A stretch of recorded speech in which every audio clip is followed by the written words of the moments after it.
সবাইকে আমন্ত্রণ জানাচ্ছি বিডি লাইভ 24 নিউজে।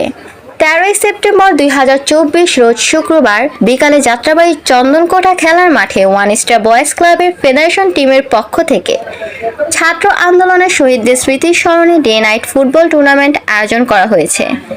সে আয়োজনে বেশ কয়েকটি ম্যাচ খেলবে বলে যাত্রাবাড়ি, কোনাপাড়া, নারিন্দা, টিকাটুলি, দয়াগঞ্জ, দোলাইপাড় ও শেখপাড়া সহ বিভিন্ন স্থানে জানা যায় প্রায় 32টি ম্যাচ খেলবে। ওয়ান স্টার বয়েজ ক্লাবের লক্ষ্য উদ্দেশ্য হলো বর্তমান প্রজন্মের ছেলেরা মাদকাসক্ত না হয়ে খেলাধুলায় যেন মনোযোগী হয়, সেজন্য এই আয়োজন। আজ এলাকার গণ্যমান্য ব্যক্তিবর্গকে নিয়ে এই খেলা উদ্বোধন করেন। এদিকে ওয়ান স্টার বয়েজ ক্লাব বিগত দিনে মানবতার সেবায় অরাজনৈতিক হিসেবে বিভিন্ন গরিব অসহায় মানুষের পাশে দাঁড়িয়েছেন, ভবিষ্যতেও থাকবেন বলে অঙ্গীকার করেন।